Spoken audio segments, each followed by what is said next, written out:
Assalamualaikum and good evening. Welcome you all to our regular weekly sessions of the gynecological malignancy. Today is our lecture series and the topic is epithelial ovarian cancers. We have two faculties today. One is the local faculties and Dr. Zakia Sultana, another is Professor Dr. Amita Maheshwari Madam. She from Tata Memorial Hospital. Dr. Zakia Sultana, she is resident, FCPS subspecialty student, gynecological oncology, Bangabandhu Sheikh Mujib Medical University. And our overseas faculty today is our friend, our mentor, and she is our regular attendant of the program. Professor Dr. Amita Maheshwari, she is professor and head Department of Gynecological Oncology, Tata Memorial Hospital, Mumbai. Dr. A.K. Goodman, she is not on today's faculty, but she is also our regular friend, and she requested me to, if it is possible to change the program, then we consulted to everybody, and we have changed the program from Tuesday to this Sunday. Though he was requested for Monday, but Monday is our regular working day, and it is on that day our surgery day, so we are very much busy on that day, so shifted it in Sunday even. She has the holiday. Our scientific secretary, Dr. A.F.M. Kamaluddin, and Dr. A.M.M. Shariful Alam, she is General Secretary from Oncology Club, and our regular inspector, Professor M.A. Haisar, she is the President of the Oncology Club. Thank you all. And now I request our President, our inspector, Professor Dr. M.A. Haisar, to give some comment and give us permission to start the session. Sir, please. Thank you, Dr. Sana. Bismillahirrahmanirrahim. As usual, we are today starting our gynae program. So today we have subject of ovarian cancer. And our faculty today are Dr. Amita Maheshwari from Mumbai, Andy Catherine from USA, presented today Dr. Zakia Sultana.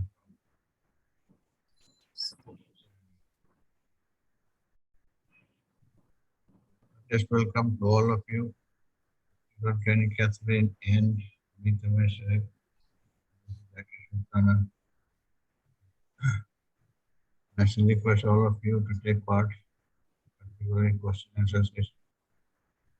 So, that Thank you, sir. question session and answers will be first. Thank you all very much. And start with that without delay. Before starting the regular program, we want to show some poll questions, and all the participants are requested for poll voting. At the end of the session, we also show the same things, and regularly we give the result on the same day. Sometimes it is very much problem, and we cannot judge the equal judgment. So, and from today, the judgments will be on the next day, and the presenting days, the winner will be selected, and then the result will be published on the next session. So, Mahapus, please show the poll questions.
Ma'am, done. Okay, thank you. Now I request first the local presenter, Dr. Zakia Sultana. She is the subspecialty FCPS student from Gynae Oncology Department in Bangabandhu Sheikh Mujib Medical University. Zakia, please go through your presentation.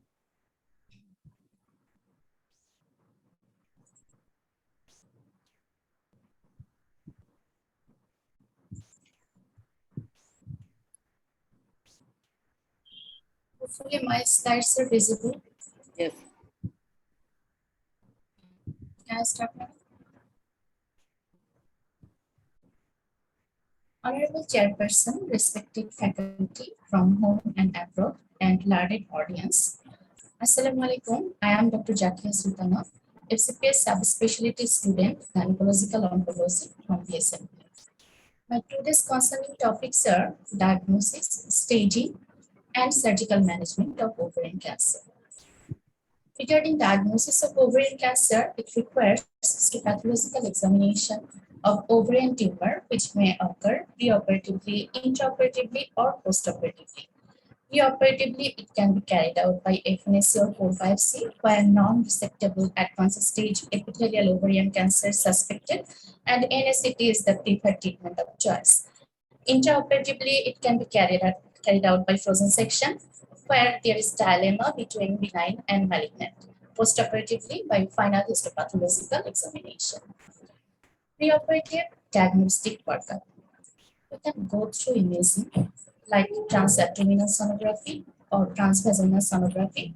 If the tumor size is less than 10 centimeter, TVS shows higher sensitivity, and color Doppler is complementary to TVS. Where origin and character is concerned, we can go for MRI. CT scan can also be carried out, and FDG PET scan is supplementary to CT scan where upper abdominal metastasis is present. Regarding tumor markers, CA125, the normal value is less than 35 million international unit per liter. It is elevated in 80% of women with ovarian cancer. CA99, carcinomembranous cancer, and other markers of germ cell and sex cord line can also be done. Some ancillary method can also be carried out if required, like endoscopy if patient has upper GI symptom, colonoscopy patient complains about altered bowel habit, and occult blood test was positive. Bilateral mammography if patient has breast mass along with ovarian mass. Endometrial biopsy and endocervical curettage can be carried out if patient complains about irregular menstruation and postmenopausal bleeding. Sonographic characteristics that have been typically associated with ovarian malignancy are solid component of nodular or papillary, septation if present, presence of ascites, peritoneal masses, and enlarged lymph node. All current diagnostic models for adnexal tumor, such as IOTA model, RMI, and ROMA, have been created for patient undergoing surgery. Here I'm showing the IOTA table, that is International Ovarian Tumor Analysis Group, divided two segments. One is M rules and another is B rules. Here M1 is irregular solid tumor, B1 is unilocular tumor. M2 is presence of ascites, B2 presence of solid components, where the largest solid component has the largest diameter less than 7 millimeter. M3 is at least 4 papillary structures should be present, and B3 indicate presence of acoustic shadows. M4, irregular multilocular solid tumor with the largest diameter more than 100 millimeter. Smooth multilocular tumor with the largest diameter less than 100 millimeter. And M5 indicates very strong blood flow, that is color score 4, and B5 indicates no blood flow, that is color score 1. Now I am explaining the RMI, that is risk malignancy index. What is it? It should be used to select those women at greater risk of malignancy, and the cutoff value is 200. A sensitivity of 70% and specificity of 90% can be achieved. How we calculate RMI? The equation is U into M into CA125. The ultrasound score is calculated by awarding 1 point for each of the following characteristics: multilocular cyst, evidence of solid areas, evidence of metastasis, presence of ascites, and bilateral lesion. Here, CA125 is measured on unit per ml, and menopausal status is indicating M is equal to 1 if premenopausal and M is equal to 3 postmenopausal. Now, what is ROMA? ROMA is the risk of malignancy algorithm that is calculated according to the level of HA4 and CA125.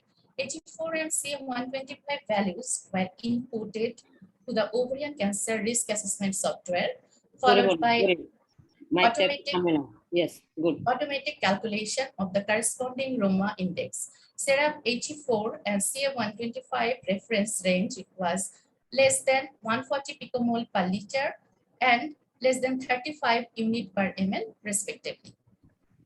Here I'm showing the calculation of ROMA score. The following equations are necessary for scoring the patient in case of premenopausal women and postmenopausal women.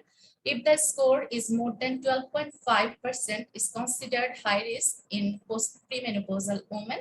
If the score is more than 14.4%, it is considered high risk in postmenopausal women.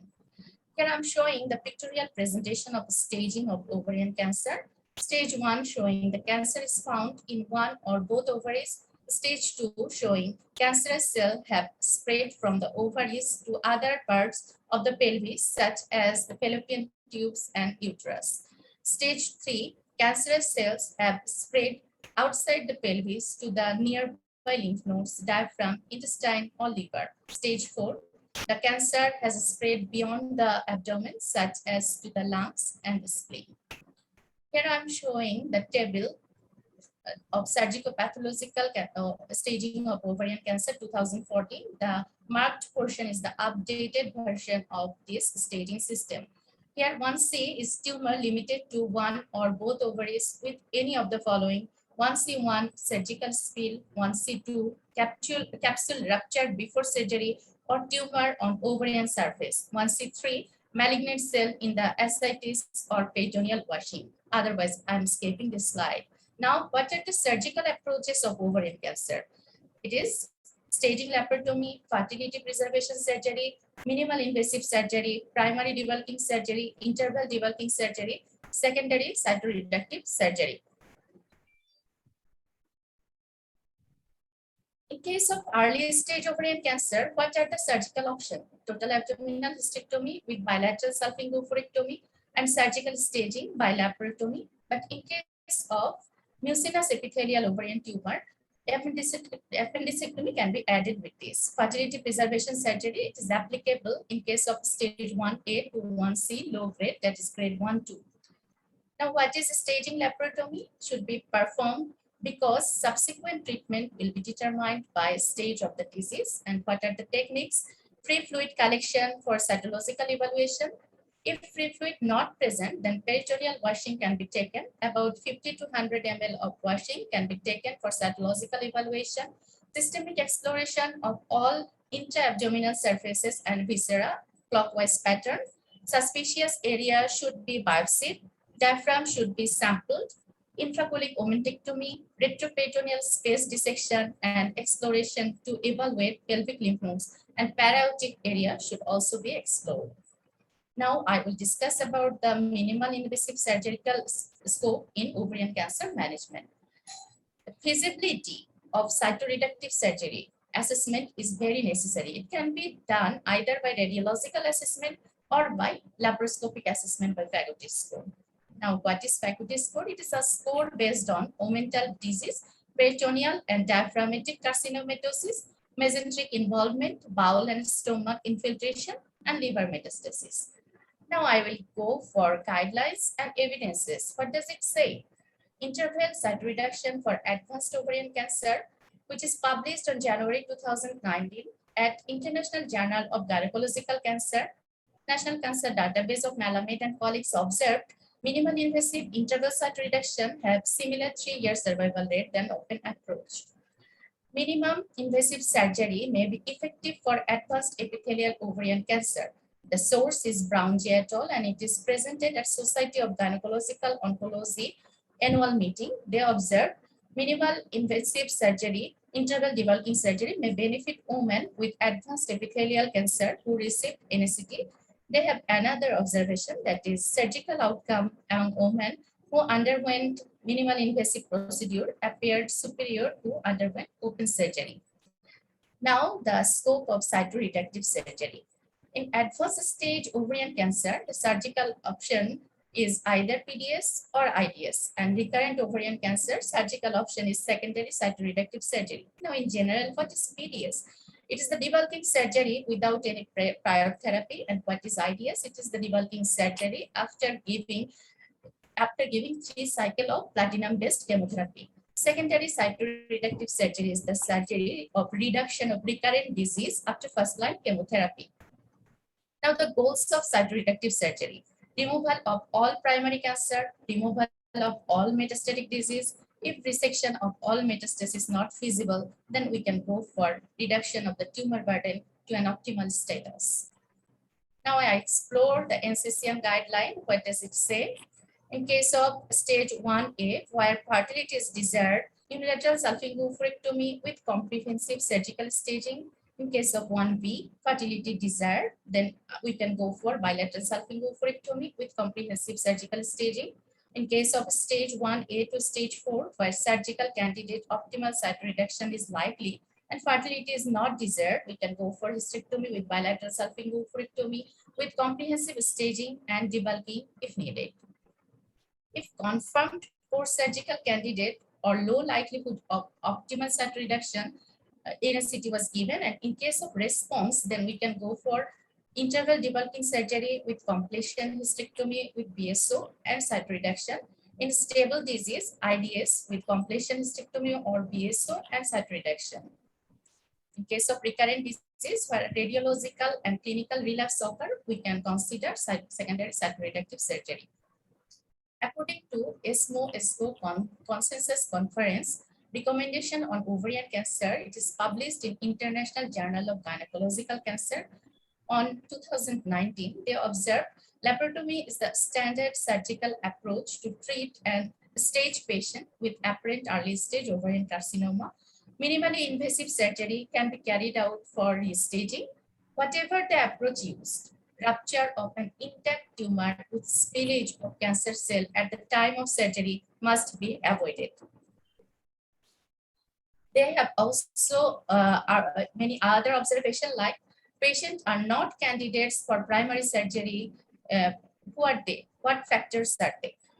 Diffuse deep infiltration of the root of small bowel mesentery, diffuse carcinomatosis of the small bowel, diffuse involvement or deep infiltration of stomach or duodenum, head or middle part of pancreas, involvement of celiac trunk, hepatic arteries, left gastric artery, central or multisegmental parenchymal liver mats, multiple parenchymal lung mats, non-resectable lymph nodes, and brain mats.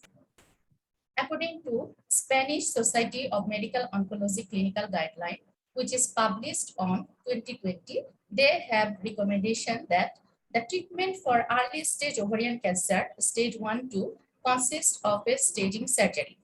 Cytoreductive surgery plays a crucial role in the treatment of advanced ovarian cancer, that is stage 3 and 4. According to Desktop 3 trial, which is a randomized trial that shows the significant overall survival benefit of surgery at relapse among patients accompanying AGO score. Therefore, surgery should be recommended for patients with platinum-free interval more than 6 months, no residual disease after first surgery, good performance status, and absence or less than 500 ml of ascites. Now, lastly, lymphadenectomy in ovarian cancer. According to ESMO Consensus Conference, they observed the standard surgical staging of apparent early stage epithelial ovarian cancer includes systematic lymph node dissection of the pelvis and the para-aortic region up to the left renal vessel's origin. Lymph node dissection for restaging purposes may be avoided if the nodal status does not alter the patient management. According to Lyons trial, the investigator conclude with this hypothesis that the systematic lymphadenectomy is not recommended in case of advanced stage epithelial ovarian cancer. So now, what are the messages we should carry out? As because tissue is the issue, so confirmatory diagnosis must be based on histopathology. Staging of ovarian cancer, always surgical pathological. In case of assessment of resectability, MIS-related Fagotti score should be considered. Primary and interval debulking surgery should always be assessed by clinical status of patient. Optimal debulking is most important independent prognostic factor. Systematic lymphadenectomy in staging surgery and selective lymphadenectomy in advanced ovarian cancer is the recommended treatment option. Thank you for patient hearing, and special thanks to Professor Shahana Madam for considering me to be here. Thank you all. Thank you, Dr. Zakia, for your brilliant presentation. Thank you very much. Thank you. All the participants are requested to put their questions on the chat box, so our faculties, they can answer, please, or otherwise you can raise your hand so they can answer. Now the foreign faculty, Dr. Professor Amita Maheshwari ma'am, I request ma'am to go through her presentation. Ma'am, please. Very good evening, and thank you, Dr. Shahana. So Dr. Zakia has actually very nicely summarized the topic, and I don't know what else to add after her presentation. I can say AK, hi. And do you want to make any comment here before I go? Hi, AK. Do you have any comment? I agree. That was a fantastic presentation. It was comprehensive. It sort of really took us through what I call the burning questions in our field, and ultimately, I think our challenge is really in prevention, right? I mean, we sort of, I think, have a fairly established intervention strategy if we have the resources to do it. For sure, we are challenged by chemo resistance and the ability to cytoreduce and all those sorts of things. But really our challenge is in prevention, and we're not there yet. We're currently our world is at the phase of risk factors and identifying people at higher risk for risk reducing surgery and so forth. But no, I think it really captured everything. Thank you so much. It was wonderful to be able to listen to that. Yeah. Yeah, so I think I don't know what else to add to, but I'll just can I share my presentation? Okay.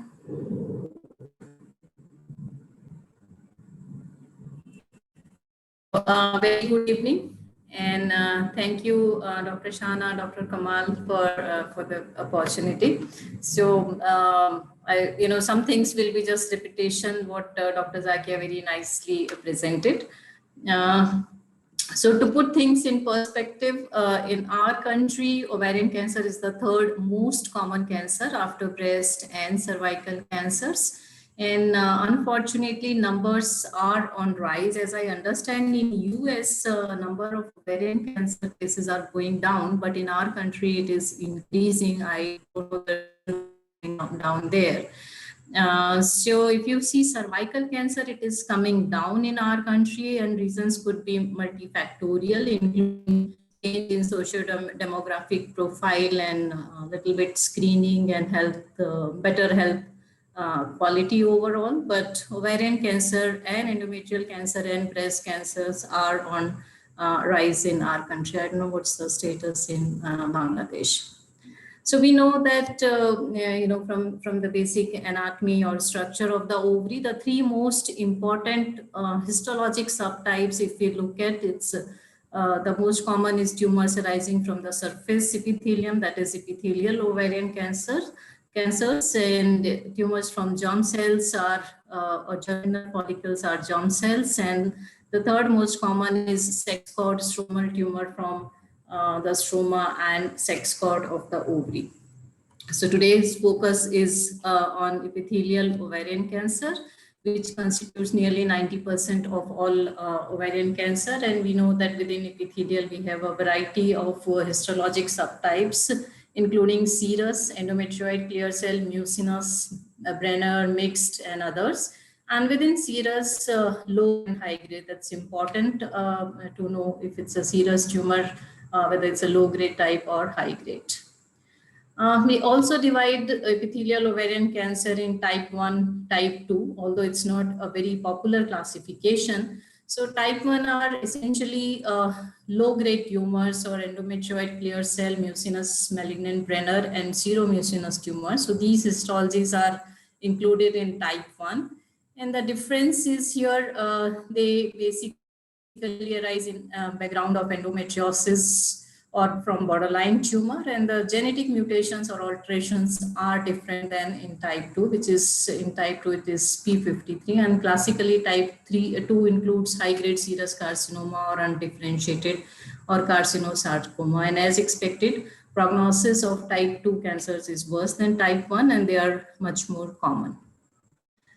We also know that a substantial proportion of ovarian cancers may not have origin in ovaries. So for example, serous types is supposed to have origin in fimbrial end of fallopian tube, and that's why we all have started doing self-injectomy, although I would say it's still a hypothesis.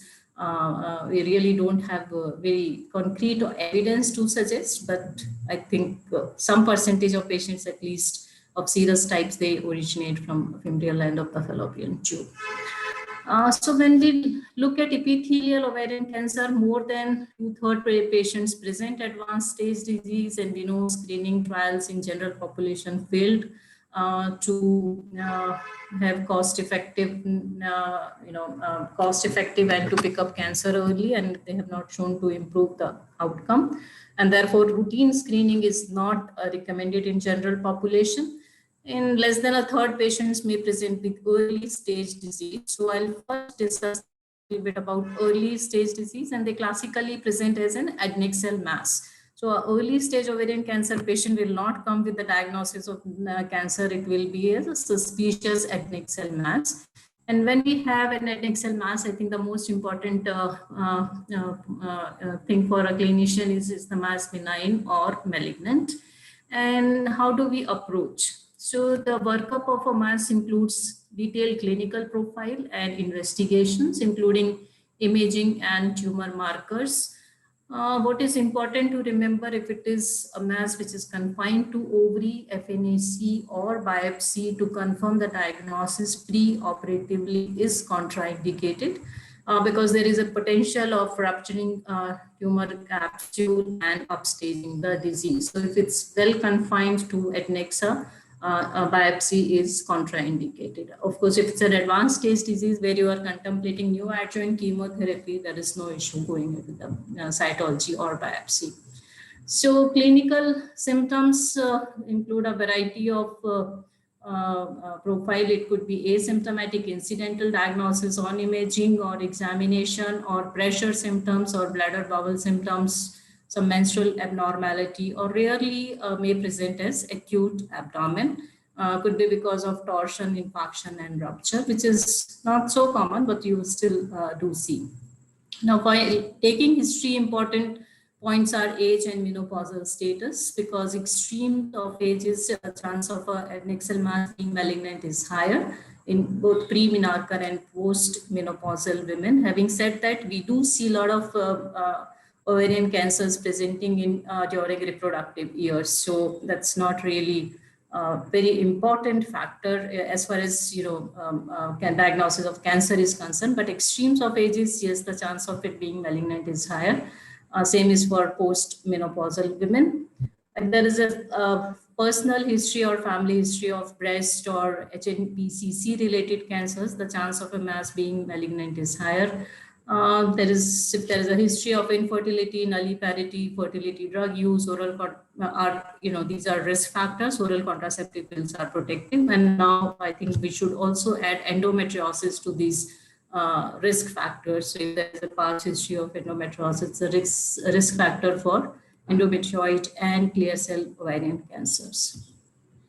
On examination, few important things we have to take into consideration. Laterality, whether mass is cystic or solid, if it's mobile or fixed, smooth or irregular, presence of ascites, and if there is nodularity in pouch of Douglas. So all these may help in distinguishing between benign and malignant. But having said that, endometriosis can have all of these, and even early ovarian cancer can have mobile mass. So it's, I think, not very, clinically, it's very difficult to differentiate between a benign and malignant mass. So, while doing examination, this is more for PGs. Always remember that full bladder and pregnant uterus are the common pelvic masses. So make sure that patient evacuates her bladder before you examine, and there is no pregnant. Of course, you have to rule out the history of any history suggestive of pregnancy. So I can skip these.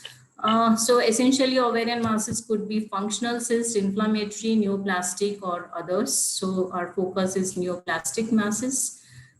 So this is some of the, these were patients who were referred to us as malignant masses, but this, you see, this is a very interesting case. Actually, it turned out to be a leiomyoma, although these papillary excrescences on radiology, the diagnosis was ovarian malignancy, and this was a tumor mass which was referred to as a malignant ovarian tumor.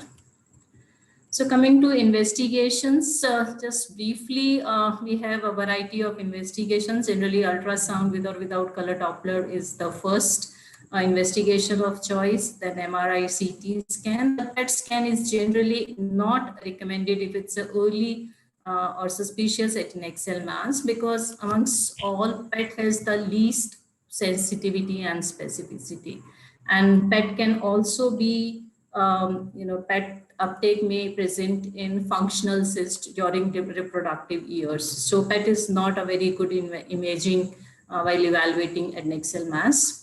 And we all know what are features, suspicious features of malignancy on ultrasonography. So if it's a solid cystic mass, or if there are thick septae more than 3 millimeter, presence of solid papillary excrescences, or if it's a largely solid mass. So all these are more in favor of malignancy. Now, Doppler is somewhat controversial. At our center, we really don't do it much. Indices are very overlapping, but in a given case, it may be useful. Essentially, it tells about the blood flow in the tumor. This we have already discussed. Benign features, that is, if it's a unilocular cyst, if there is a solid component, largest diameter should be less than 7 millimeter, presence of acoustic shadow, smooth multilocular tumor with largest diameter less than 100 millimeter or 10 centimeter, and there is no blood flow. So all these are features of benign nature of the mass.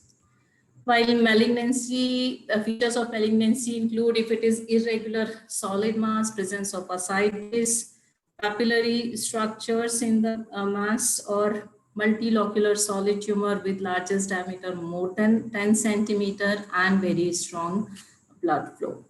So, you have, if one or more M features are present in the absence of B feature, the mass is classified as malignant. If one or more B features are present in the absence of M features, the mass is classified as benign. And if both are present, or if one is not very sure, then the result is inconclusive, and a second stage test is recommended in this situation.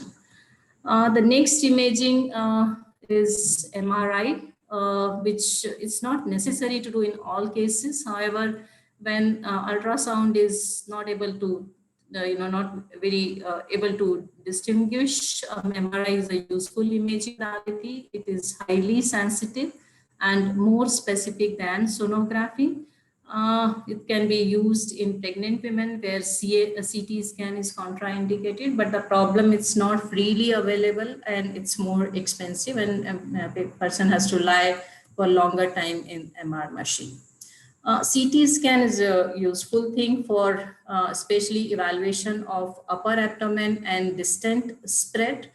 and look for primary somewhere in other GI tract or in pancreatobiliary system. So for all these reasons, I think MRI, CT scan, contrast CT is an imaging of choice.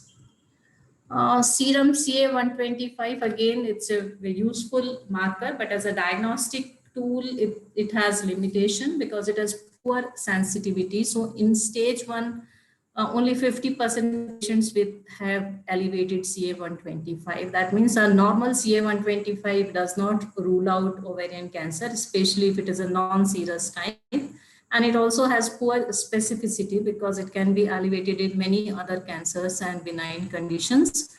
So we know that endometriosis, tuberculosis, and pelvic inflammatory disease, clinically and tumor marker wise, these are great mimicker of ovarian cancer, and we have to be careful, especially in cases where we think advanced malignancy.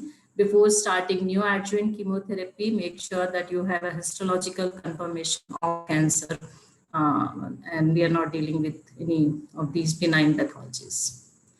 Other tumor markers based on your clinical suspicion. So if it's a young women less than 40 and you're suspecting germ cell tumor, then AFP, beta HCG, and LDH are markers of choice. And even if it's a granulosa cell tumor, CA19-9 in cases of a mucinous tumor, but if CA19-9 and CEA are elevated, a GI evaluation is required, and one should rule out primary GI cancer before labeling ovarian mass as primary ovary. So CA-125 to CEA ratio, if it is less than 25, GI workup is required. Now, risk of ovarian malignancy algorithm. So it takes into consideration menopausal status, serum CA-125 and HE4, and it's supposed to be more sensitive than CA-125 alone, and has a sensitivity, reported sensitivity of 95% and specificity of 75%, but we routinely do not use HE4 in evaluation of head and neck cell mass. This is one, it's a FDA approved marker which includes 5 biomarkers, including CA-125, apolipoprotein A1, transferrin, beta-2 microglobulin, and pre-albumin. Again, we don't have this, we don't use it. I don't know, maybe AK can tell if they are using it in US. So again, it's an algorithmic score, and you get a value from the laboratory which tells the nature of mass. RMI we already discussed, and it takes into consideration 3 factors. One is menopausal status. So premenopausal 1, and postmenopausal is given a score of 3. CA-125 is taken as per actual value, and ultrasound values are 0, 1, or 3 based on ultrasound findings. So if there is none of these, score is 0. If any 1 and 2 or more, then score is 3, and all 3, you multiply these 3, menopausal status, CA-125, and USG score, and the value, if it is more than 200, that's supposed to be referral for to oncology center. But what I want you to appreciate that even taking, using this complex method, the sensitivity or the ability to diagnose malignancy correctly is 80%. That means in 20% cases, you will be still wrong, and a malignant mass will be diagnosed as benign despite using a complex algorithm. We also have RMI 2, 3, and 4, and these are basically a little bit different than RMI 1, but take into consideration almost same factors. And if you look at their diagnostic performance, it's almost same. So it's to the tune of 65 to 70%, in fact, in various studies. So that means nearly 1/4 to 1/5 patients will be missed by whatever diagnostic method you use. So eventually it is surgery which gives an histopathologic evaluation of adnexal mass, which tells about the nature of the mass. So surgery is diagnostic, it is therapeutic, it tells about the extent of disease and also prognostic in patients of ovarian cancer. And so the question is, what is the most appropriate procedure while dealing with women with suspicious adnexal mass? As I said, patients don't come with the diagnosis of ovarian cancer, and preoperative biopsy is contraindicated. So clinicians always face this dilemma. And the question is whether to do laparoscopy or laparotomy. So if Dr. Zakia mentioned about laparoscopy, but what is extremely important, and she also mentioned that mass should be removed intact without spillage as far as possible. So I'll show you a small video if you are dealing with suspicious adnexal mass, how to remove it intact. I'll in fact show you two videos, one to show what should be done, and another one what should not be done.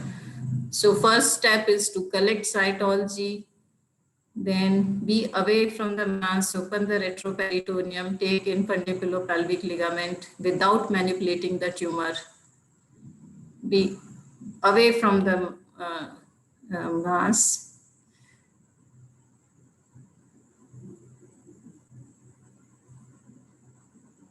With least manipulation, put it in an endo bag.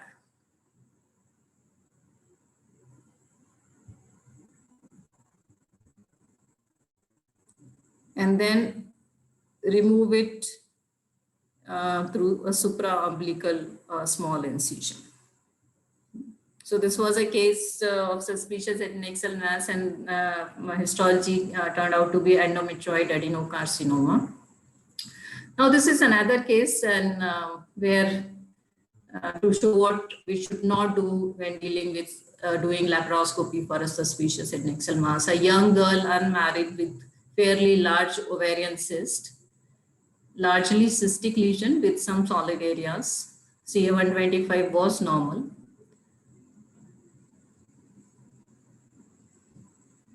So first, the cyst was punctured and there was a spillage of cyst fluid. The second, you can see these papillary areas growth. So surgeon felt that it was not looking good for cystectomy, so decided to do self-inco oophorectomy, but then look the way it was removed. This mass was morcellated inside the peritoneal cavity with gross spillage of the content in the peritoneal cavity. Whatever amount of wash you give, it's not really going to clean each and every cell, which is malignant cell, which is spread during this procedure.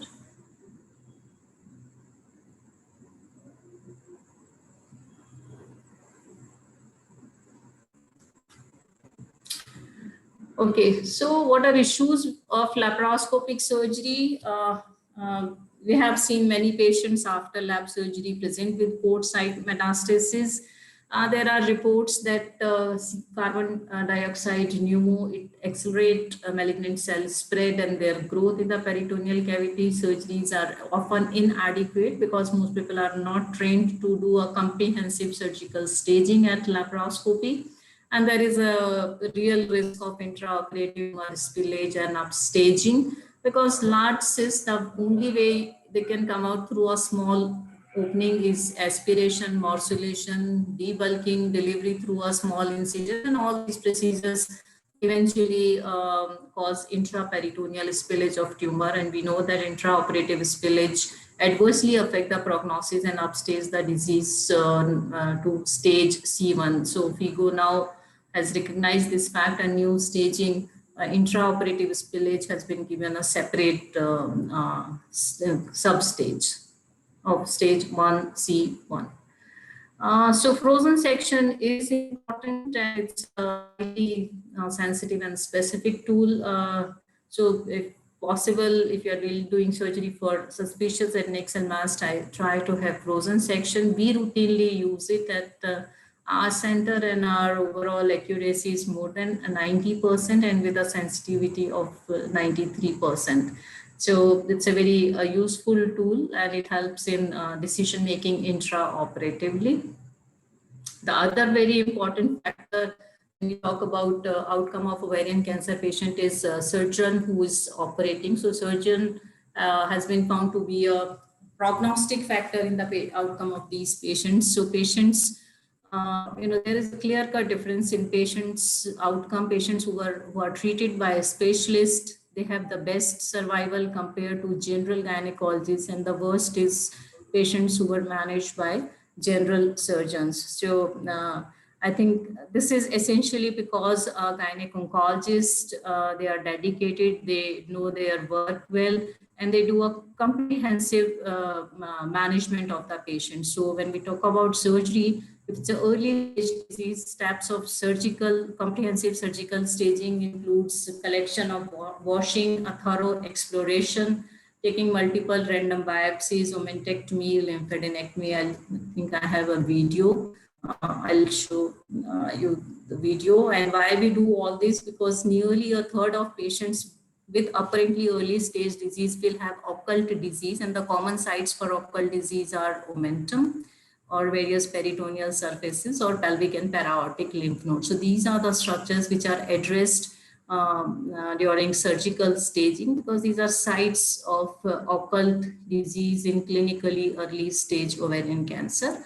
So as you can understand, if you just do TAH, BSO, a substantial number of patients will be understaged, and understaging will lead to inadequate treatment and poor outcome of the patient. So I'll show you a video of surgical staging. So this was a 45-year-old lady who presented with bilateral adnexal masses. She also had a small node and her CA-125 was elevated. Her performance status was 1. So after a thorough evaluation, we planned her for staging, laparotomy, surgery. So the first important thing is to enter abdomen through a vertical incision. If in doubt, you can take a small incision, a small infra-umbilical. Next step is to collect cytology, if not a liberal peritoneal lavage. Then a thorough evaluation of the entire abdominal viscera, starting from the entire intestine, starting from ileocecal junction, ascending colon, transverse descending colon, and mesentery, and the entire small bowel. Look for any disease, any deposit or adhesion. Any abnormal lesion found should be biopsied and sent separately for histopathologic evaluation. Now, the other important sites are under surface of diaphragm and liver surface. So in this case, there was an adhesion. Again, it was excised and sent for histopathology. The rest of the diaphragm was clear. Now, pelvis and bilateral ovarian masses. You can see doubtful surface involvement. It's a good practice to take retroperitoneal approach, open the retroperitoneum. So two advantages. One, you can always identify the ureter and don't have to worry about it. And second, you can take infundibulopelvic ligament away from the ovary. So here is the ureter.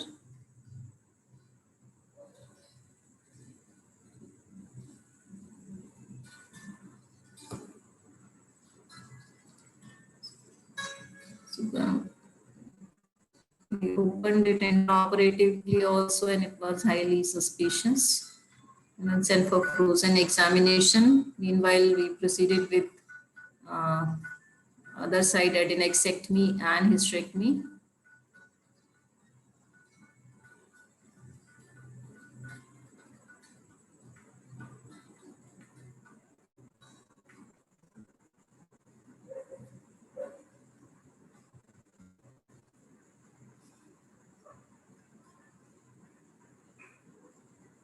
just to show hypogastric nerves. Of course, it's a class 1 hysterectomy. You don't have to do class 2 or 3 radical in the case of ovarian cancer.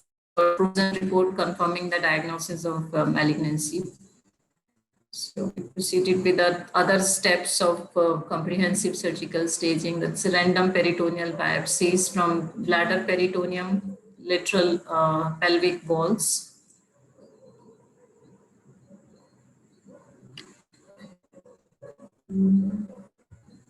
Ovarian fossa peritoneum and paracollic gutters. So although I must admit that we rarely see these biopsies, peritoneal biopsies coming positive, but as part of comprehensive staging, we must collect. The next is omentectomy.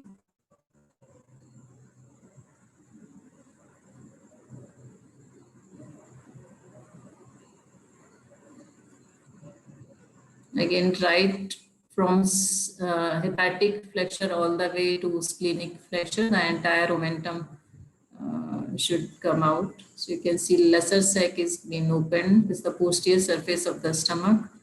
Now, because omentum is otherwise normal, so we will preserve short gastric vessels and arcate, but rest of the omentum was removed. The next step is lymphadenectomy.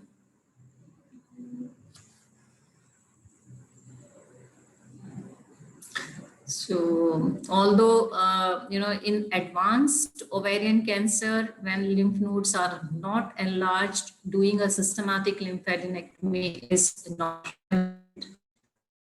Science trial showed that there is no improvement or difference in survival whether we do lymphadenectomy or not. But in early stage cancer, I think lymphadenectomy still has a role.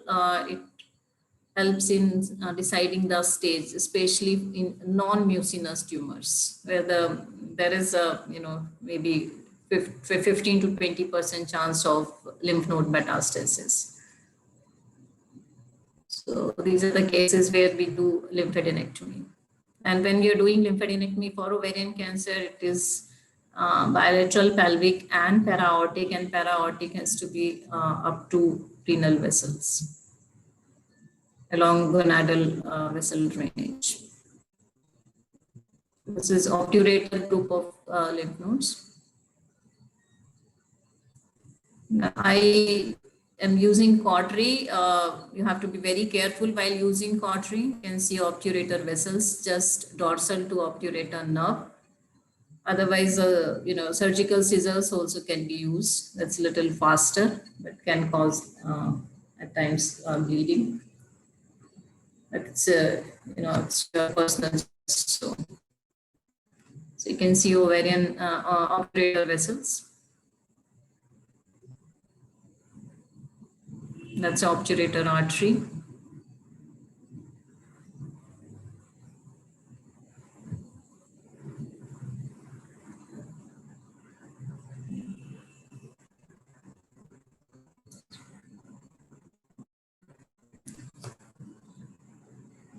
So the next step is after bilateral pelvic is para-aortic lymph nodes.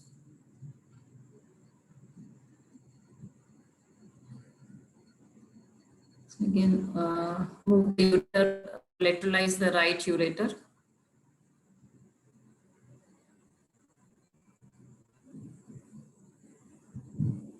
Now, there was a node here, around 2 centimeter node at low para-aortic region.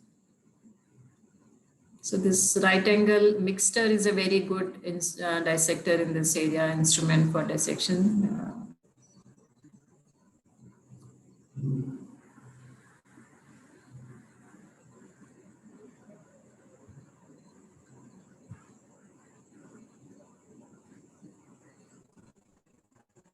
Again, you should remove nodes from all sides, but if nodes are not enlarged, there is no need to go retrocaval and retroaortic, because ovarian vessels rarely go in that area unless nodes are enlarged. So we don't go retrocaval and retroaortic, but we remove from precaval paracaval, interaortocaval, pre-aortic and para-aortic. So these are the usual nodes which are removed. So now we are up in the region of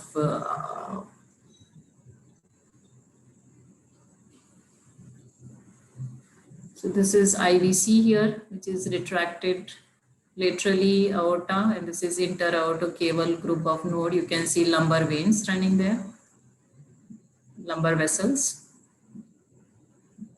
This is to show bipolar is another very useful instrument here. And lymphoria is a real issue, so you should either bipole these lymphatics or use clips to prevent post-operative lymphoria. So this is the view. You can see IVC. This is left renal vein. You can see left gonadal. It drains in left renal here. Interaortocaval area. This is right gonadal.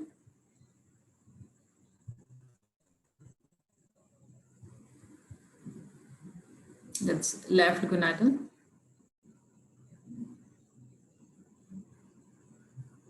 And this is IMA here. So try not to take IMA, but if nodes are enlarged, you can sacrifice IMA. And this is hypogastric plexus, which lies anterior to aorta in lower aortic region. This fenestrated fibers. So at the end, look for any inadvertent injury and hemostasis. If all is good, place an bowel in anatomical position. We do not reperitonize the retroperitoneum, but just put bowel in anatomical position, and we prefer putting in a drain, but that's optional. We may not. So in this case, we got the diagnosis bilateral serous cystadenocarcinoma with capsular breach, and para-aortic nodes were positive. So as a result of comprehensive surgical staging, her stage was stage 3A disease, and she was given adjuvant chemotherapy. So by these stage cancers, basically staging, it defines anatomical extent of disease. It groups patients as per their prognosis and survival. And it also helps in treatment allocation and allows comparison of patients and their outcomes between centers. So it's a kind of universal terminology or universal language. By staging, we know we can club the patients in the same group, and it helps in it gives a universal language when we talk about their treatment and outcomes. So in early stage, as far as adjuvant therapy is concerned, all cases except stage 1A, 1B, grade 1, query grade 2, all other patients are, there is indication for adjuvant chemotherapy, and it's given in the form of intravenous paclitaxel and carboplatin. Number of cycles 3 to 6, but if it is a high grade or it's a grade 3 tumor, we prefer 6 cycles. In lower grade, in the sense, if it's a non-serous tumor, maybe 3 or 4 cycles will be good, but we generally give 6 cycles in adjuvant setting, and the same paclitaxel carboplatin is used. So fertility sparing, just a word that it's possible in patients who are potentially fertile and desirous of fertility if they have low grade disease and stage 1A. So the conventional indications for fertility preserving surgeries are stage 1A grade 1 tumors. Anything beyond that, I think we need to discuss with the patient and take consent. Of course, even for early stage, we need to take consent. But other stages, the risk of relapse is higher.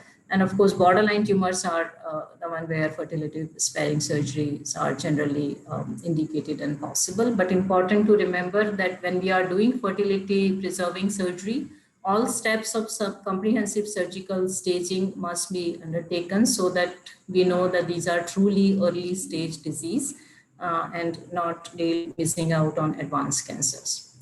What about patients who undergo suboptimal surgery? So that's very common. Patients undergo TAH, BSO, and then we get the diagnosis of malignancy. How do we treat these patients. So the treatment is generally individualized. You look for various factors. What was the extent of surgery, post-operative imaging, tumor markers, histopathology review, health of the patient. And so the fact, based on all these factors, you either do a restaging and then decide whether patient needs adjuvant therapy or not, or if patient anyway is a candidate for chemotherapy, and if the first surgery has been at least THBA, so, and there is no evidence of disease on post-operative imaging, then we may give chemotherapy only without doing a resurgery. So that's the policy at our center. Now, a word about more common advanced stage of ovarian cancer. So I just have put a case, an old lady with distension of abdomen, performance status 1. She had bilateral pelvic masses and ascites and some deposits in the peritoneum. So you can see there was deposit as splenic hilum, ascites, bilateral large masses. So the question, and elevated CA-125. So the question is, what do we do in advanced ovarian cancer? Should we do debulking surgery? So conventionally, primary debulking surgery followed by combination platinum-based combination chemotherapy is the standard of care. And the aim of surgery is to remove as much disease as possible so that one can achieve optimal cytoreduction. And the current definition of optimal cytoreduction is no gross residual disease, but less than a centimeter is acceptable definition. But the aim should be to leave no gross residual disease as far as possible. And why it is so important? Because the amount of disease left at the end of surgery is the single most important prognostic factor in patients of advanced ovarian cancer. So this is a very slightly old analysis, but it showed that every 10% increase in cytoreduction rate was associated with 5.5% increase in median survival. So, if you achieve to no gross residual disease, these patients have the best survival. And there are many, many studies which have shown this, that the survival of the patients of advanced ovarian cancer is directly related to the amount of disease left at the end of surgery. So in order to achieve optimal cytoreduction in advanced ovarian cancer, one may have to do many procedures, including total omentectomy, para-aortic lymphadenectomy, diaphragmatic stripping, or resections at times. So this patient had disease which was involving the entire through and through, it was going other side of the diaphragm. So we resected part of the diaphragm and sutured it with Prolene. You might have to do excision of liver surface deposits, or if there is disease as splenic hilum, splenectomy with or without distal pancreatectomy, bowel resections, and anastomosis. And generally would require multiple of these procedures, and as expected, surgical morbidity of these procedures are significant, may range from 10 to 70%, with 1 to 7% peri-operative mortality. And what is more disheartening, that despite such aggressive surgery, optimal cytoreduction rates may be under 50%. So most centers report under 50% optimal cytoreduction rate. So it's said that primary cytoreductive surgery may not be for every patient and not by every surgeon. So a number of factors one need to take into consideration while deciding primary surgery. And if one thinks that patient is not suitable for primary surgery, then neoadjuvant chemotherapy is a reasonable option. So what is the evidence for neoadjuvant chemotherapy? Now we have at least 5 randomized trials, and all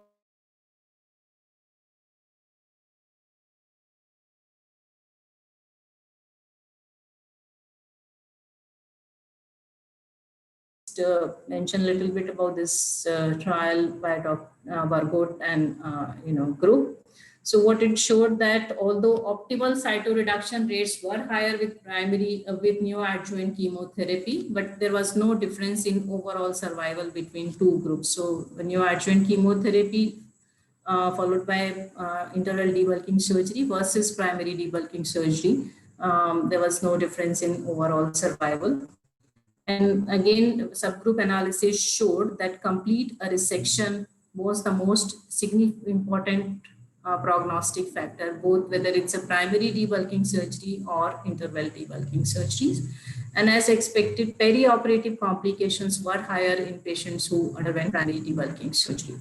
So this shows post-operative complications, and all are in favor of neoadjuvant chemotherapy, higher complications in patients who had interval debulking surgery, and also quality of life is better in patients who had neoadjuvant chemotherapy. So the question is, should all patients with advanced stage ovarian cancer undergo neoadjuvant chemotherapy? I think the answer is no. We need to individualize again and select patients carefully. So what are the factors we take into consideration? So I have divided them into 4 groups. One is disease related. So wherever your pre-operative assessment shows that unlikely to achieve R0. So if there is bulky upper abdominal disease, or if there are mets at porta, hepatis, peritoneal carcinomatosis, stage 4 disease, if multiple bowel resections anticipated. These are the patients where optimal cytoreduction upfront is unlikely. And if any doubt, then a diagnostic laparoscopy can be used. The second is patient-related factors. So if patient who have poor performance status, low albumin, elderly, recent history of any major medical comorbidity or medical illness, wherever you think that a patient will not be able to withstand a major surgery. So these again, will be patient more in favor of neoadjuvant chemotherapy. And third, and I think very important, is infrastructure. It's just not your surgical expertise, but we also need to see anesthesia and ICU facilities, interventional radiologists.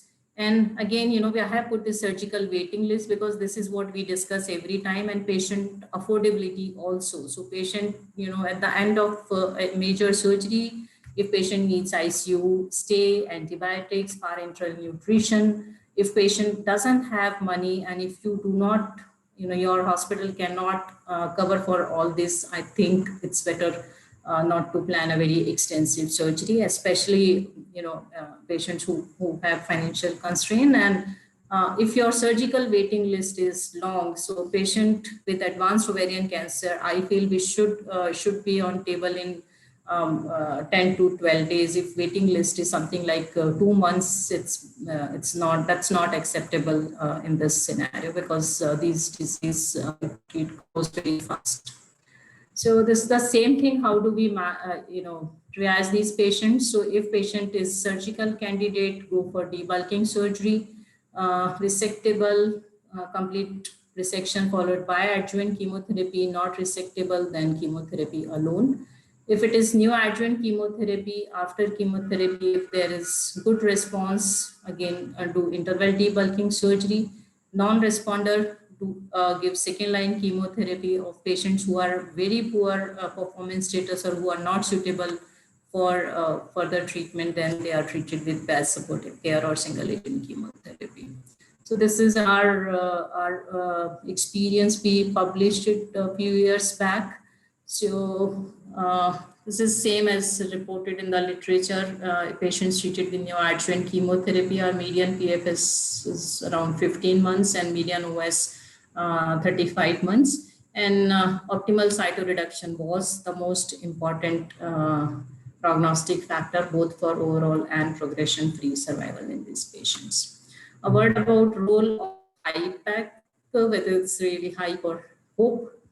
So a number of small studies showed benefit from HIPEC in terms of PFS and OS, but currently we do not have any level 1 evidence for HIPEC in frontline management at primary debulking surgery. So at primary debulking, after primary debulking surgery, whether we should do HIPEC, there is no evidence. This OV HIPEC 2 trial is ongoing. Results are anticipated 5 years from now. So till then, I would say it is experimental. unless you are doing a trial and enrolling patients. But what we have evidence currently is in patients who had undergone neoadjuvant chemotherapy and at interval debulking surgery. So OB-HIPEC-1 trial has shown significant survival advantage both in terms of PFS and OS with HIPEC in patients who had stage 3 disease and were treated with neoadjuvant chemotherapy protocol and underwent optimal cytoreduction at interval debulking surgery. So it has been included in NCCN guidelines. It's one of the options in this group of patients. Now, at the end of treatment, and of course, chemotherapy is standard paclitaxel and carboplatin in these patients. I'm not discussing targeted therapy or any other systemic therapy here. So the follow-up, typical follow-up once the treatment is over, 3 to 4 months for first 2 years, then 6 months for 3 years, and yearly lifelong. And for 5-year over survival, stage 3 patients to the tune of 35 to 40%, and if it's a stage 4, 25 to 30%. That's the typical high-grade serous epithelial ovarian cancer outcomes. What about recurrent ovarian cancer? So role of cytoreductive surgery, that's what Dr. Shana wanted to discuss. So this is the typical course of advanced ovarian cancer. You treat them, they become fine, remain fine for this 16 up to 18 months or whatever. For a few months, again disease comes back. You again treat them. Again, patient goes in remission. This is the type of course you will see in a patient with advanced ovarian cancer with multiple lines of chemotherapy. But where do we see surgery in this? So until a few years back, the role of secondary cytoreductive surgery was not well established, but now we have at least 3 trials, although with contradictory results. I'll discuss them briefly. So the first is Desktop 3 trial, a randomized trial in platinum sensitive ovarian cancer, and they have to be AGO score positive. So AGO score is essentially all patients had first surgery, primary debulking surgery to no gross residual disease. There was a site TIS present should be less than 500 ml and performance status 0. So these are kind of biologically well-selected patients and all were platinum sensitive patients. They were randomized to cytoreductive surgery versus no surgery, only chemotherapy. This was the trial design. And what this trial showed that patients who underwent surgery, their survival was, this is PFS. So there was a 4.4 months PFS improvement with the addition of secondary cytoreductive surgery. So the lower one is with chemotherapy alone. The upper graph shows chemotherapy and surgery, and which was statistically significant. Also, there was improvement in OS, 7.7 months difference in OS in patients who had surgery added to chemotherapy had 7.7 months. Median OS was higher, again statistically significant. So this was Desktop 3, was presented in ASCO last year, but somehow we still don't have full text available. The other trial is GOG 213, again a multicentric randomized controlled trial. Here the primary endpoints in a more or less trial design was same as Desktop 3, platinum sensitive patients. And result here again showed that survival, median platinum free interval, where's the, yeah, this is OS. There was no difference in OS and PFS. So as opposed to Desktop 3, where surgery improved both PFS and OS, GOG 213 failed to show any benefit of addition of secondary cytoreductive surgery to chemotherapy in patients of platinum sensitive recurrent ovarian cancer. The third is SOC1 study. So only PFS has been presented and published. OS data is not mature, but SOC1, like desktop 3, shows benefit from the addition of secondary cytoreductive surgery to chemotherapy in patients with recurrent platinum-sensitive ovarian cancer. So when we look at these 3 trials, why contradictory results, we actually really don't know the reason, but I think 2 most important factors here. One is selection criteria. So in SOC1 and desktop, they used strict objective criteria for inclusion of patients, while in GOG 213, it was left to investigators' judgment. So there was no objective criteria, but if investigator felt that patient is a candidate for secondary cytoreductive surgery, patient is included in the trial. And the other, and I think more important factor is use of BEV in GOG 213. So 85% patients in GOG 213 received bevacizumab as opposed to very small percentage in other 2 trials. So maybe these are the factors responsible for contradictory results between GOG trial and GO and desktop 3 and SOC1 trial. And what about the role of HIPEC at secondary cytoreductive surgery? So recently this phase 2 trial was published, and what it showed that although HIPEC with carboplatin is well tolerated, but it doesn't improve survival. So again, HIPEC, it's also controversial whether we should do HIPEC at secondary cytoreductive surgery. Again, currently there is no evidence to support this practice, although trials are on and we have to wait for results. This is MSK study, which is a negative one. It didn't show any benefit from HIPEC in these patients. Last bit, little bit about screening, and Dr. Goodman mentioned about preventive aspect. I think that's something we all should be aware and try to practice. So currently there is no cost screening test for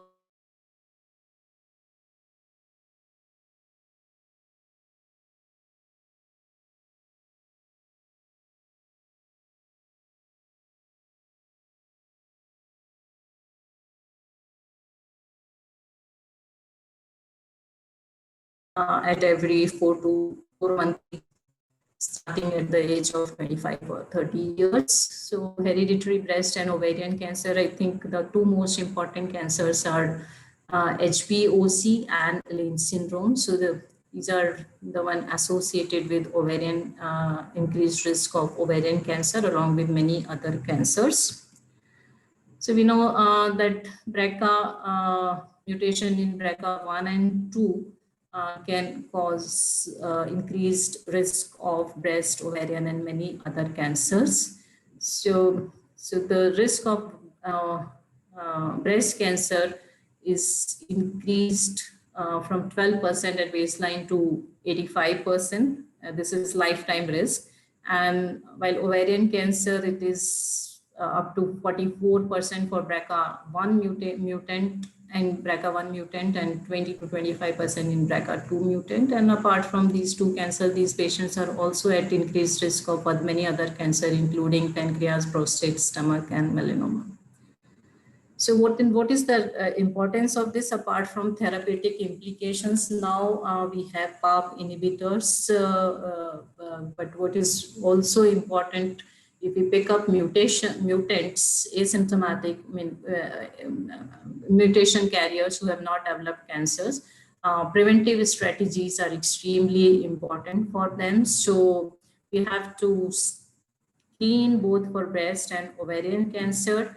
Chemo prevention using tamoxifen or oral contraceptive, but the most effective way to reduce cancer risk in these women is by prophylactic surgeries, including risk-reducing salpingo, oophorectomy, and prophylactic mastectomy. So I think this is where we can really, help the patient individual. So at the end, I think Ovarian cancer is a very complex topic, and it's a multidisciplinary team approach. That's what we need: a medical oncologist, a good pathologist, and a gynec oncologist, and many others. Actually, I've just put 3 here. And thank you very much.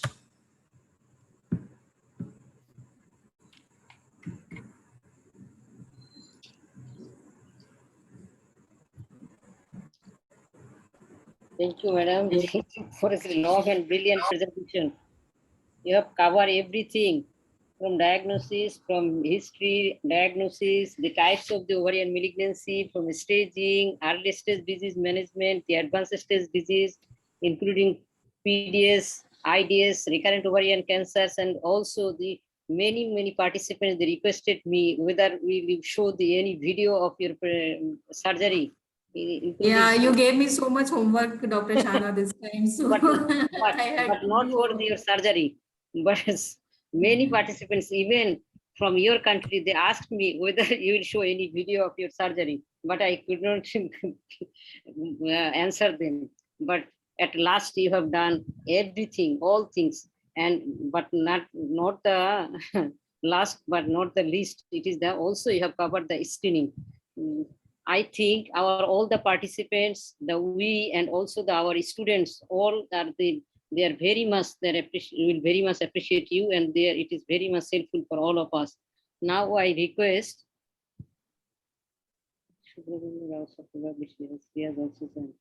Now I request the Dr. A.K. Goodman, please give your valuable opinion regarding these presentations, and if you want to add anything, please do that. Okay, please. I agree with everything you said, and I agree with all the chat comments as well. They're really, really wonderful. And you are a brilliant surgeon, so it's really, really a delight to see your videos.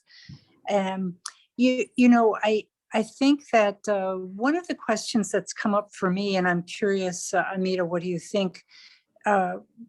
Is the issue in young women who do not have cancer but may have a risk, whether removing their fallopian tubes but not the ovaries is as effective. And I'm curious what you think, whether there seems to be a trend in, at least some people are being counseled that ovarian cancer actually comes from the fimbriated end of the fallopian tube.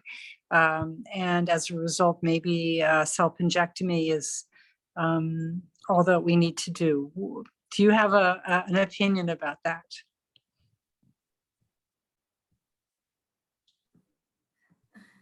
So yes, I mean, I don't know. I at times feel this, for me, it's still a hypothesis. I don't know whether doing self-injectomy alone is really going to help. I mean, in our country also people doing self-injectomy, but you know, as an elective procedure, as risk reducing self-injectomy, I know one trial is ongoing. Until we have, you know, any level 1 evidence, I personally think if women is at high risk, someone like, you know, BRCA mutant, just doing self-injectomy may not be good enough. That's my take, but of course, and currently we don't have data supporting the use of only self-injectomy or fimbriectomy in high-risk individuals. So I personally, I'm not in favor. I counsel patient to undergo risk-reducing salpingo oophorectomy rather just self-injectomy. I don't know, what is your take on this point? So what is your practice? Yeah, no, I agree with you, and I am cautious. I feel that I don't have enough information to say. My caution comes in a few areas. First of all, really, I think the focus on the fallopian tube hypothesis for that's where ovarian cancer comes from is really the high-grade serous cancer. So that one particular type of cancer, which for sure is the most common, especially in the genetically driven cancers, but not in necessarily the other cancers. You showed a video of your patient with the endometrioid cancer. I don't think that comes from the fimbriated end of the fallopian tube. So that's my one caution. The other issue is the issue of appropriate surgical salpingectomy. And this gets to technique, which is if you truly believe that the fimbriated end of the tube is, at least, let's just say for argument's sake, the source of high-grade serous cancers, you have to completely remove that tissue. And the fimbriated end is a complex structure that is connected on various levels along the ovary. And so you might not see, you might not have a complete resection of that.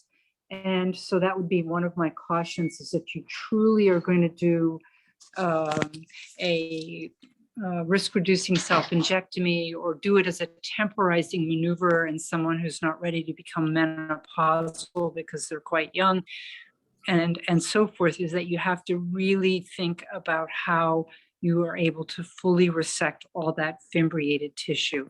So that's a technical issue. So that's my one caution on that. It does make me wonder whether what we call peritoneal cancers, where you see the development of what looks like ovarian cancer in someone who's had a full hysterectomy, who's had a full bilateral salpingo-oophorectomy, whether indeed what happened was that they did not have the complete resection of that tissue, and that what we're seeing later is in people at risk, just recurrence in residual Mullerian tissue. So that's interesting to me. The final question I would have is South-Asia, all right, is having a very significant problem with metabolic syndrome, obesity, diabetes, and cardiovascular disease, right? So if we think about the overarching health issues that are being confronted beyond cancer per se, that is another very significant issue, as it is in North America. And so the question is, how do you balance risk-reducing surgery with premenopausal women who might then go on to have a higher mortality from cardiovascular disease if you take out their ovaries?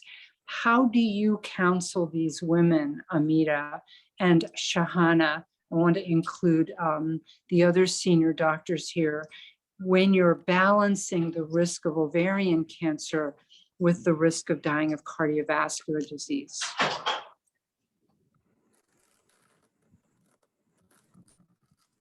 Yeah, I think that's an excellent thought and question. So one thing I think we still, the number of women, high-risk women, we still don't have too many women undergoing, screening and test for BRCA and coming up for risk-reducing surgery. So I think it's not a huge problem at present, but I agree with you that, we have to weigh the risk of risk-reducing surgery versus premature loss of hormonal function and related sequelae and complications. Yes, that's a very valid point, and one has to, I don't know whether, HRT gives the same benefit as natural hormones and ovaries. We really don't know that, but that's one way that you remove ovaries. Yeah, and then supplement HRT. Okay, thank you, madam. On salpingectomy, there is a trial, ongoing trial. I don't know if it's a GOG trial or which group. They're studying salpingectomy and the risk of ovarian cancer. But I think results are not yet in public domain. So what is your practice, AK? What do you do? So what would you do in, how do you counsel your patients? No, you need to unmute yourself. You are muted. Thank you. just got too excited there. Yeah, I actually spend a fair bit of time discussing this, and I also actually take a pretty careful family history because cardiac disease is genetically driven, as is cancer. And so I usually do a pretty careful family history to see what the issues of cardiovascular disease and diabetes are within the family. The other screening measures that you can take is to get a hemoglobin A1C to look at diabetic factors and so forth. So I basically counsel patients that we have now several robust epidemiologic studies that look at women who've had their ovaries removed, and there is an all-cause increased mortality rate for them. Okay, so that's a significant issue that needs to be factored in. In the event that they do have a genetic risk for ovarian cancer, we assume that their destiny and risk of dying from cancer is higher than dying from cardiac disease. And that is the reason for recommending prophylactic removal of the ovaries. Having said that, I then go on to counsel them about cardioprotective interventions such as exercise, weight reduction, cholesterol reduction, and so forth. And finally, we also talk about the issue of hormone replacement therapy and spend some time looking at that data. So I kind of feel that my obligation, especially in the setting of risk reduction, is to also be very, very sure that my patients understand they have another threat to their health, which is cardiovascular disease, and how do we proactively intervene for that. Okay. Thank you. Thank you very much, Dr. A.K. As I have seen in the several months, in all the lecture series, I think today is the highest participant. As far I know, more than 150 participants joined today. And there are some questions. There's one question from what about the bladder and rectal involvement in ovarian cancer? Why it is not included in FIGO staging? Sorry, what is the question? What about the bladder and rectal involvement in ovarian cancer? Why it is not included in FIGO staging? Can't hear. Where is the question? Hello? Hello? Am I not audible? Yes, ma'am, you are audible. What is the question? What about? Yes. What about bladder and rectal involvement in ovarian cancer? Why it is not included in FIGO staging? So that comes part of pelvic structures, yes. Right? Yes. So if you see stage 2 disease, it's other pelvic structure. It doesn't make it stage 4, unlike cervix and endometrium, but other pelvic structures. Okay. And another participant, she asked that while on adjuvant therapy, how do you monitor the patients for their response? So the easiest answer is I do not give chemotherapy. I send to my medical oncology colleague and they monitor the patient. But while on adjuvant chemotherapy, if you're asking what do we do? So we give paclitaxel and carboplatin 3 weekly. That's our standard protocol unless there is some contraindication to this protocol.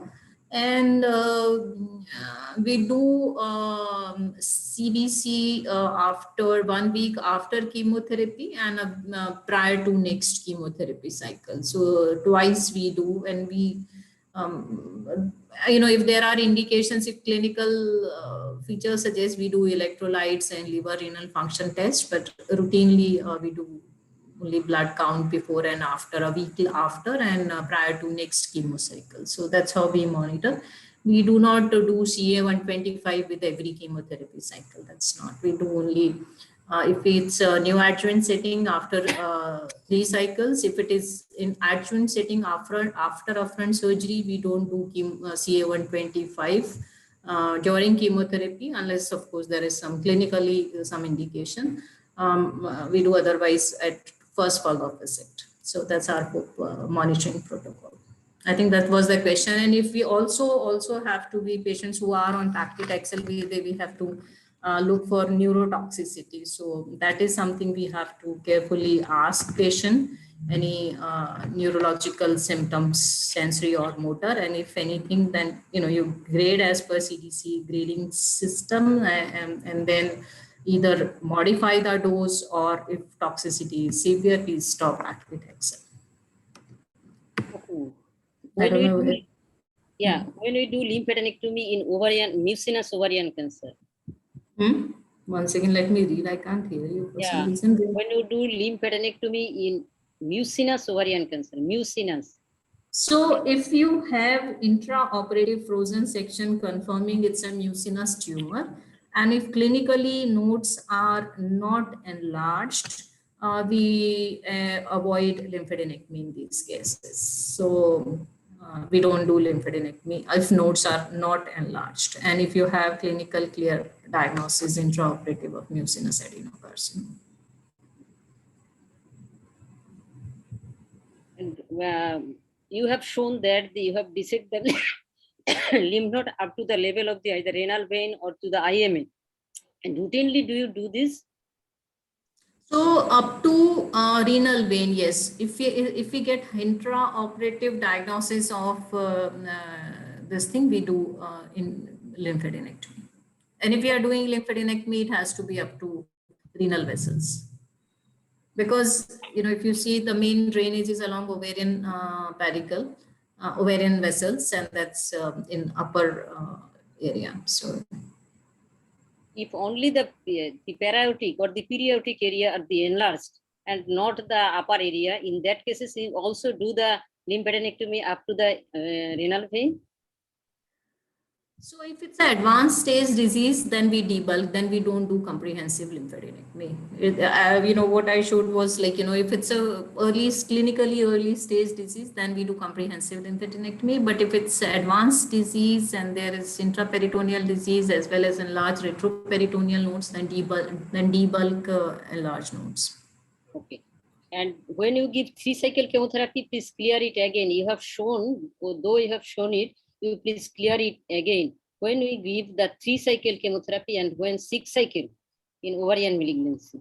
So we, give 3 cycles by and large, and if logistics or if some other reason, we give 4 cycles. We by and large don't give 6 cycles. 6 are only when there is poor response to 3 cycles. So our routine policy is to assess for interval debulking surgery after 3 cycles, not after 6 cycles. No, for adjuvant chemotherapy. Sorry, adjuvant chemotherapy. Okay, so adjuvant chemotherapy, we give 6 cycles if it is high grade serous. There is a study, a randomized trial, which showed 3 versus 6. There is not much difference, but in high grade serous, there was a difference. So 6 cycles are better. So if it's a high grade serous, we give 6 cycles. In clear cell or mucinous or endometrioid, one may give 4 cycles or 3 cycles. But our medical oncologists, generally, we prefer 6 cycles. Do you give adjuvant chemotherapy in low-grade serous carcinoma? So it depends on stage and surgical resection status. If it is stage 1 disease, 1A, 1B, we do not give any adjuvant treatment. If it is 1C beyond, and if surgically we have been able to comprehensively remove everything, there is no gross residual disease, and patient's tumor, we do ER/PR on all low-grade serous tumors, and tumor is hormone receptor positive, stage 1C and above. Surgically, comprehensively, everything was removed. We give hormonal treatment instead of chemotherapy. So our adjuvant is hormone, not chemotherapy. But if it is recurrence after hormonal treatment, or if it was suboptimal surgery, or if receptor status, receptor expression is poor, these are not like, very poor ER/PR positive, there we give chemotherapy for stage 1C and beyond. Not routinely you use the adjuvant chemotherapy in low-grade serous cancer. So chemotherapy is same paclitaxel carboplatin, but hormone therapy we use aromatase inhibitors, letrozole if you are using hormonal treatment. So all low-grade serous, I think we should check for estrogen, progesterone receptor status, and if adjuvant, our first-line adjuvant for patients where there is not much disease is hormonal treatment, and we keep chemotherapy for hormone refractory patients or if there is extensive disease. Sometimes we have seen that the patients are coming with just only TH-BSO, and we have seen that after the imaging and the reviewing of the histopathology report, there is no the residual disease. In that cases, do you go routinely for the staging laparotomy, or do you advise at the adjuvant chemotherapy? That's what I showed in one of the slides also. Yes. If it is incomplete upfront surgery, I think a detailed discussion with the patient is required, and apart from reviewing everything. And if patient anyway is a candidate for surgery, and if there is no disease seen on post-operative imaging, and your surgeon colleague who has performed surgery is quite confident that there was no disease beyond ovaries, in that case, we may omit surgery and we give them chemotherapy. So we may omit, just for omentectomy and lymphadenectomy, we may not do. And many times, actually, our patients also don't agree to undergo one more surgery after, a recent surgery. So in these cases, again, it's very individual. We do discuss the option of comprehensive surgery with all patients. But if many times patients, they refuse surgery, and if there is no disease and patient anyway, it's a high grade tumor, patient needs chemotherapy anyways, these are the cases where we do not do surgical staging and offer them chemotherapy alone. 6 cycles of paclitaxel carboplatin, and that's it. But how can you understand that our surgeon colleague is confident enough? Because we don't trust our surgeon. How can we understand that our surgeon colleague is confident enough that she had? So yeah, many times, we do talk to them, we discuss with them, and even if they are not, and if post-operative imaging is not showing anything, and we do try to get intraoperative details also, if it was removed intact, if a proper surgery in terms of at least TH-BSO was done, and if there was grossly nothing, then this is, as I said, individualization. It's not that we never do, but many times we end up not doing omentectomy and lymphadenectomy because patients also many times they refuse surgery, and then we just give chemotherapy. If patients agrees, in that cases you do the surgery. Yes, we discuss this with every patient, and we tell them, and then do you routinely do BRCA for the patients with high-grade serous carcinoma?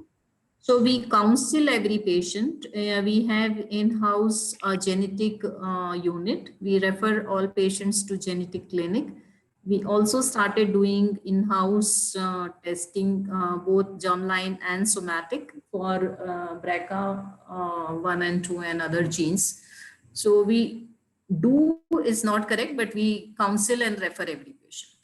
We don't do necessarily because patients can't afford. So that's the problem. There is some other questions. In your demonstration, one picture shown lungs, whether diaphragm is cut. In that case, yes, diaphragm was resected. Yeah, it was a disease which was infiltrating diaphragm. So we excise the piece of diaphragm and suture it with Prolene. In stage 2 disease, isn't it intraperitoneal pelvic structures, but bladder and the rectum are extraperitoneal? I don't know what does it indicate. No, these are, I think, pelvic structures. They don't mention specifically about bladder and rectum, but all other pelvic structures, I guess these are bladder and rectum. How do you manage ovarian fibroma? Ovarian fibroma, I think surgery. Yeah. And that's all. Yes.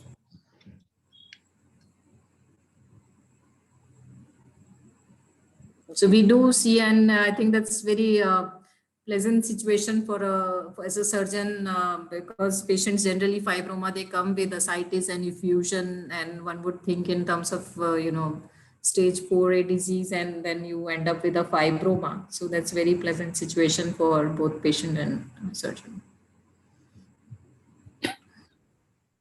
Thank you, madam. Thank you very much. We have learned a lot from you, and not only that, there is the message for all the participants that we have our gynae colleague and Amita madam. She nicely described and shown everything that when will you do the primary debulking surgery and when will you do interval debulking surgery. That is sometimes we do that is ovarian tumor, so surgery is the treatment even after ascites, or we can't understand that can we completely cytoreduct it, even after that we can open it. So this is the most important for doing the primary debulking surgery. This is the disease factor, the patient factor, the infrastructure, it's everything is.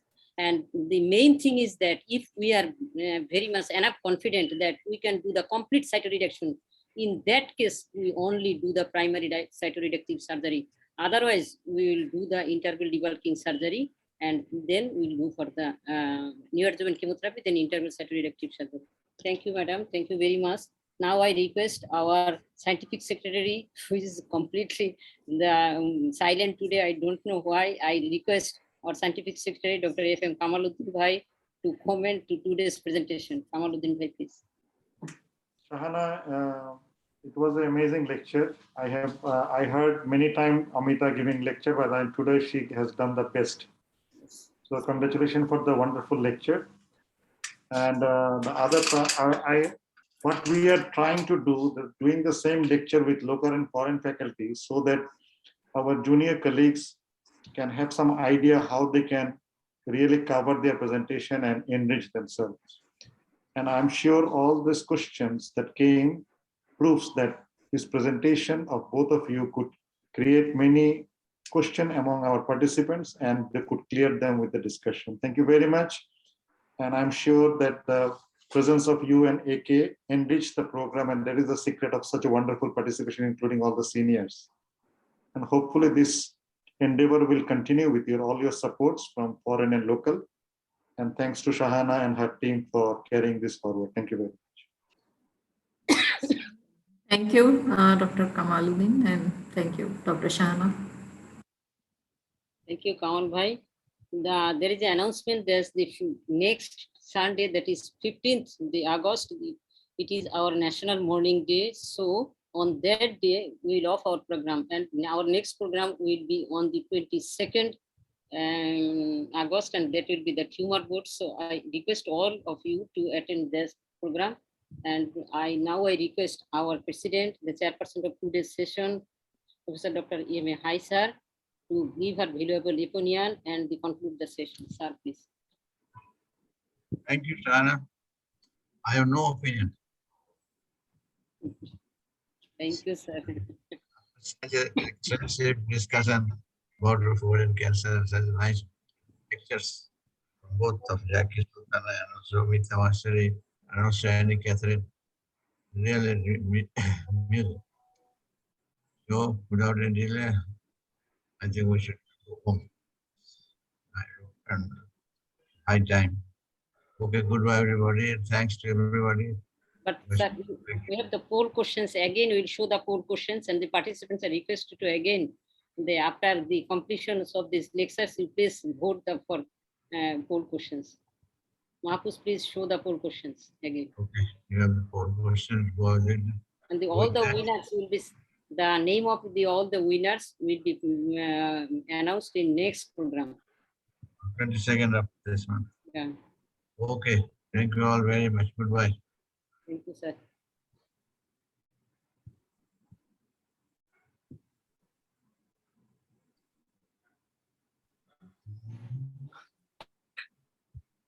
The answer of the first question is, you please, after completion, I will give the answer of your first question.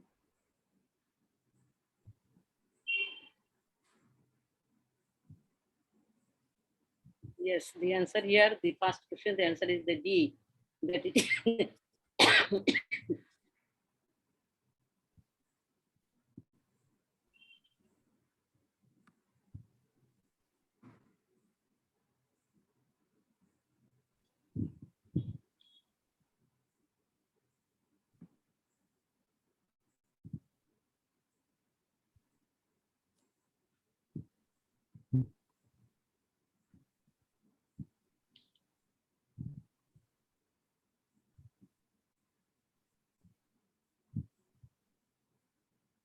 yes, here is the also the answer is the D. That is higher the score indicates the more.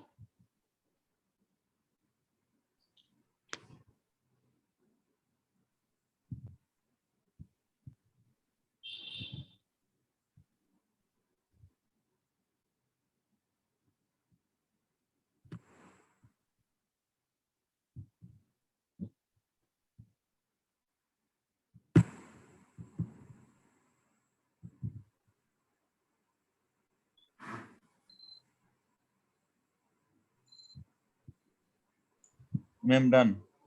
Yes, yes. Here is the answer is the first one, the highlights importance of the complete dissection in recurrent ovarian cancer.